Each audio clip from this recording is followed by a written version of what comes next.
Assalamualaikum warahmatullahi wabarakatuh. Alhamdulillahirabbil alamin. Wassalatu wassalamu ala asrofil anbiya'i wal mursalin wa ala alihi washabihi ajmain. Amma ba'd.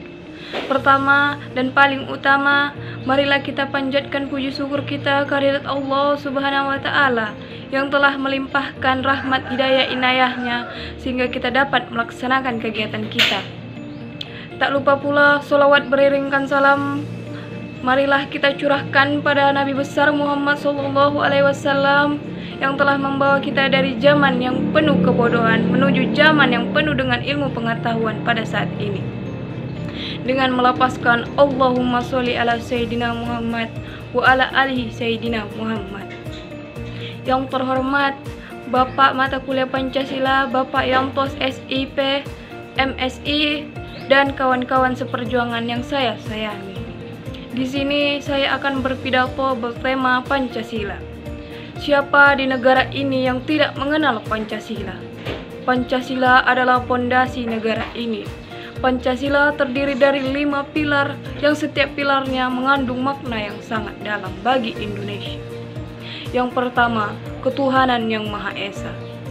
Kita menuhankan satu Tuhan yang Maha Esa, yaitu Allah Subhanahu wa Ta'ala. Yang kedua, kemanusiaan yang adil dan beradab. Kita dituntut untuk selalu beradab. Kita tidak boleh pintar tapi tidak beradab. Adab adalah paling utama. Dan adil.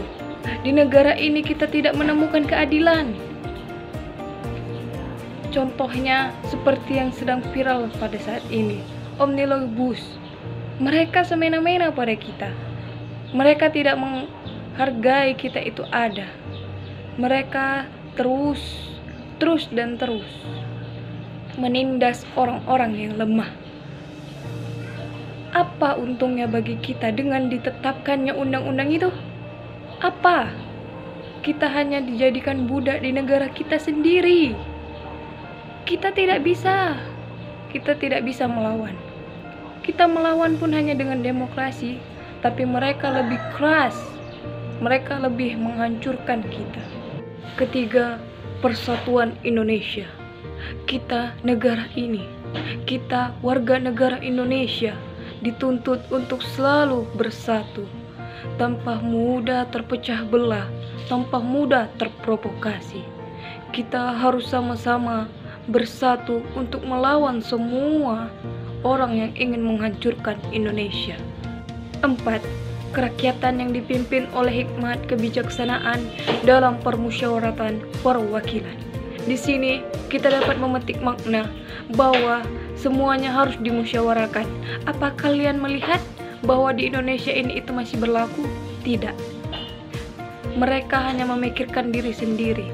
Mereka tidak mengajak kita bermusyawarah untuk negara ini. Mereka lebih cenderung mementingkan kenikmatan mereka sendiri, mementingkan kepribadian mereka sendiri. Saya di sini heran. Mengapa ada Pancasila bermusyawarah tapi itu tidak terlaksana? Untuk apa itu dibuat? 5. Keadilan sosial bagi seluruh rakyat Indonesia. Di sini kita mendapatkan keadilan yang sama. Namun kita bisa lihat sekarang pemerintah lebih cenderung mementingkan orang-orang yang berduit daripada orang-orang yang lemah dan miskin. Lihat korupsi di negara ini, tikus-tikus negara ini. Mereka dengan enaknya menikmati uang rakyat. Tapi mereka mendapatkan hukuman yang sangat ringan. Mereka hanya dipenjara 1 tahun, 2 tahun, bahkan ada yang hanya 8 bulan, 5 bulan. Tapi lihat, rakyat kecil yang hanya mencuri singkong karena mereka lapar. Mereka dituntut penjara 15 tahun, denda 1 M. Apakah itu wajar? Apakah itu adil? Di mana letak keadilan negara ini? Di mana orang-orang yang betul-betul membela negara ini? Tidak ada. Semuanya hanya memikirkan kepentingan mereka sendiri. Semuanya hanya memikirkan kenikmatan mereka sendiri. Ayolah pemuda-pemudi Indonesia, bantu negara ini bangkit. Kalau bukan kita generasi penerus bangsa, siapa lagi? Kalau bukan sekarang, kapan lagi? Nunggu negara lain mengambil negara kita lagi? Tidak mungkin. Di sini saya berpesan, negara Indonesia hanya kekurangan orang yang jujur, bukan orang yang pintar.